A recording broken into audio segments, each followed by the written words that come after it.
దాదాపు ఒక 150 నుంచి 200 మందిమి ఇక్కడ నుంచి బయలుదేరిపోతాం. తెలంగాణ భవన్ నుంచి బయలుదేరి ఒక్క మేడిగడ్డ మాత్రమే కాదు, మొదటి రోజు మేడిగడ్డ పోతాం.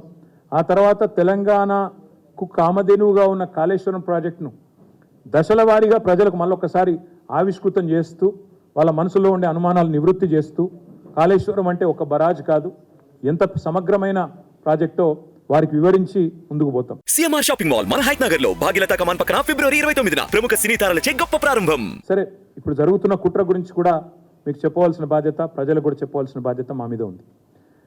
ఎస్, దురదృష్టవశాత్తు మేడిగడ్డ బరాజ్లో 2-3 పియర్లకు నవంబర్ మాసంలో పగుళ్ళు వచ్చినాయి.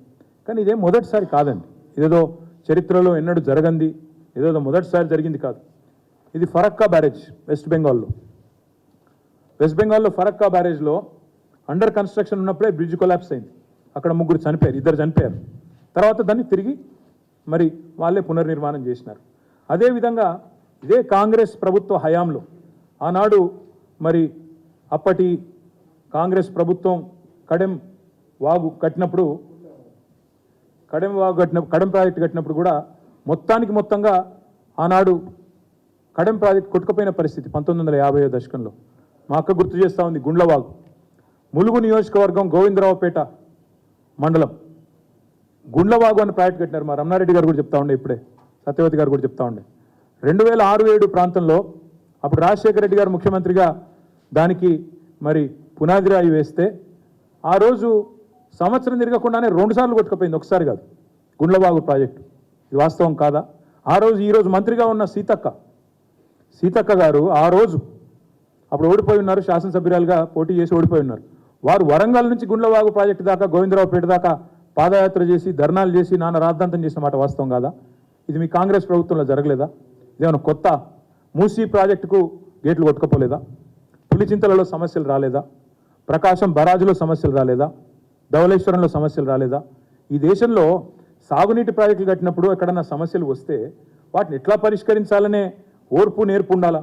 1950వ దశకంలో ఇప్పుడే నేను చెప్పినట్టు కడెం మొదటి వరదకే మొత్తం కొట్టుకుపోయింది 57లో.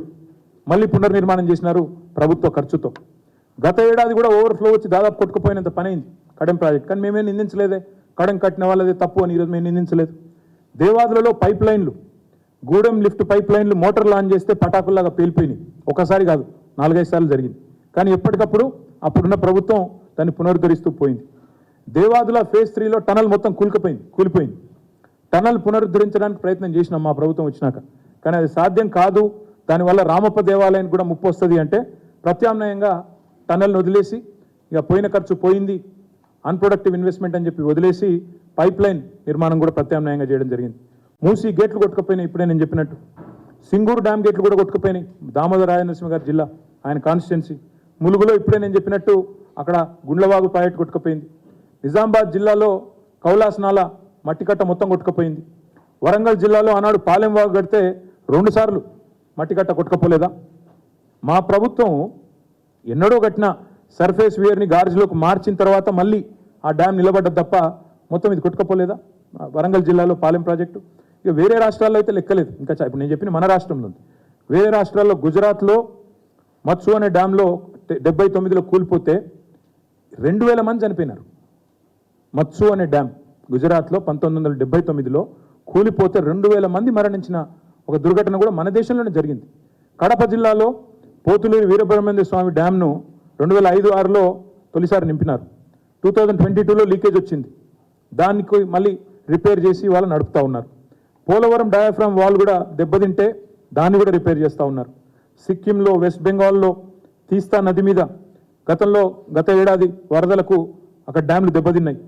సౌత్ లోన గ్లేషియల్ చెరువు మొత్తంగా తీస్తా డ్యామ్కు దానికి పొంగడంతో అక్కడ కూడా నష్టం వచ్చింది. అస్సాంలో ఇట్లా చాలా ఉన్నాయి, ఎగ్జాంపుల్స్ చెప్పాలంటే చాలా ఉన్నాయి. ఇవన్నిటికీ కూడా ఇంజనీరింగ్ సొల్యూషన్స్ కూడా ఉన్నాయి. ఇవాళ మేడిగడ్డలో ఒక చిన్న ప్రమాదం జరిగింది. సింపుల్గా కాఫర్ డ్యామ్ కట్టి దాన్ని రిపేర్ చేయొచ్చు. ఇది నేను చెప్పట్లా, ఇది ఒక కాఫర్ డ్యామ్ ఎట్లుంటుందంటే ఇట్లుంటుంది. నీళ్లు రాకుండా ఎక్కడైతే ఏ పిల్లర్ల దగ్గర అయితే ఇబ్బంది అయిందో అక్కడ నీళ్లు రాకుండా ఒక కాఫర్ డ్యామ్ కట్టి అటు నీరు రాకుండా చేసి దాన్ని రిపేర్ చేసి 84 పియర్లుండే మేడిగడ్డలో 3 పిల్లర్లలో ఒక బ్లాక్లో ప్రమాదం జరిగితే ఆ బ్లాక్ కాడికి నీళ్లు రాకుండా చేసి అక్కడ రిపేర్ చేయొచ్చు, వేగంగా చేయొచ్చు, 2 నెలల్లో పూర్తి చేయొచ్చు. రాబోయే వర్షాకాలం లోపల పూర్తి చేసి, ఇక్కడ ఇంకో ఎగ్జాంపుల్ కూడా ఉన్నది చూడండి. అండర్ కన్స్ట్రక్షన్ బరాజులు ఇట్లే కడతారు, నీళ్లు రాకుండా చేసి ఎక్కడికక్కడ పిల్లర్లు వేసి సింపుల్గా చేస్తారు. దీనికి ఇదేదో జరగకూడదు జరిగిపోయిందని, శ్వేతపత్రం అని, ఇదని అదని నోటికొచ్చిన మాటలు మాట్లాడుతూ ఇష్టం వచ్చిన ఆరోపణలు చేస్తూ ఈరోజు ఈ ప్రభుత్వం ఏదైతే ప్రయత్నం చేస్తూ ఉందో, మేము అనేదల్లా ఒకటే, ఈ దేశంలో గతంలో కూడా సాగునీటి ప్రాజెక్టులో అనేక ప్రమాదాలు జరిగినాయి. ఇదేం మొదటిది కాదు, ఇదే చివరిదని కోరుకుంటున్నాను నేను, కానీ ఇదే మొదటిదైతే కాదు. జాబితా చాలా పెద్దగా ఉంది.